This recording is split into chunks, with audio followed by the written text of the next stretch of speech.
The 2025 off-year elections proved to be a major success for Democrats, as candidates at state and local levels managed to make inroads into and even flip several Republican strongholds across the country. Much of the national spotlight was centered on Zohran Mamdani's landmark win in New York, along with Democratic victories in the gubernatorial races of New Jersey and Virginia. And in both Virginia and New Jersey, there were several precincts or voting blocks that voted for Trump in 2024 that then voted for Democrats this year. Yet, results in smaller districts may have offered an even greater insight into the political landscape heading into the midterms. In Erie County, Pennsylvania, a region that narrowly favored Trump in the 2024 election, Democrat Christina Vogel won the county executive race by a commanding 24-point margin. Meanwhile, in Virginia's 66th State House District, Democrat Nicole Cole unseated Bobby Orrick, a Republican who had held the seat for 36 years and was the state's longest-serving GOP delegate. Democrats also secured two statewide victories in Georgia's Public Service Commissioner races, marking their first non-federal statewide wins since 2006 and their largest margins of victory in more than 2 decades. Alicia Johnson defeated incumbent Tim Echols by a margin of 58 to 41%, while Peter Hubbard triumphed over Fitz Johnson by 61 to 39%. The commission is responsible for utilities and has exclusive power to decide what are fair and reasonable rates for services under its jurisdiction. Even in deep red Mississippi, Democrats achieved significant progress by flipping 2 state Senate seats, ending a 13-year Republican supermajority.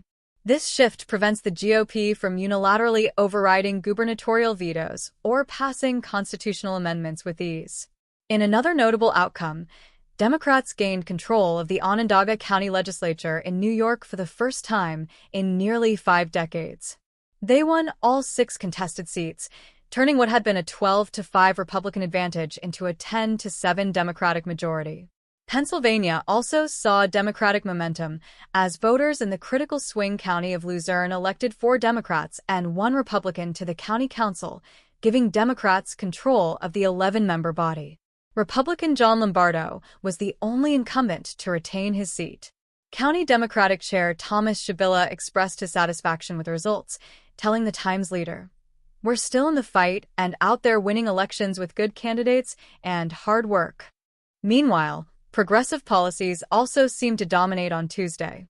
Voters in Colorado approved a pair of ballot measures aimed at providing free meals in public schools statewide. Proposition increases taxes on households earning more than $300,000 annually to fund universal school meals, purchase locally sourced food for cafeterias, and boost pay for cafeteria employees. Any extra revenue collected from the tax hike will go toward the Supplemental Nutrition Assistance Program, SNAP.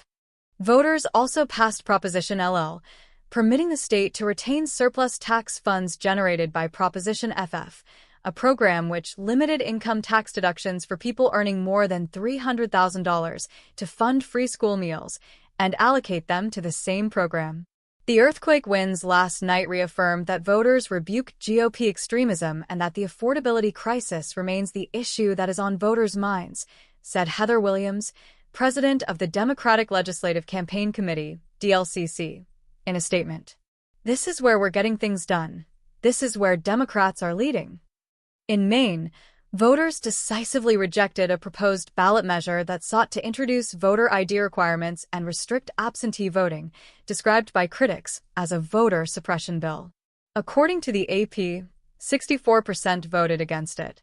These results, combined with Mamdani's win in New York and the Democratic successes in Virginia and New Jersey, triggered a less than positive reaction from the president. Trump wasn't on the ballot, and shut down were the 2 reasons that Republicans lost elections tonight, according to pollsters. Trump wrote on Truth Social, part of a posting frenzy the president went on during election night and the following morning. But whatever the reason for the Democratic sweep, it's clear that Trump's plunging popularity with Americans had something to do with it. The president's approval rating has fallen to one of its lowest points as of the start of November, with only 37% of Americans expressing approval of his performance as president. However, Democrats aren't out of the water just yet. In July, the party's own approval rating hit a 30-year low.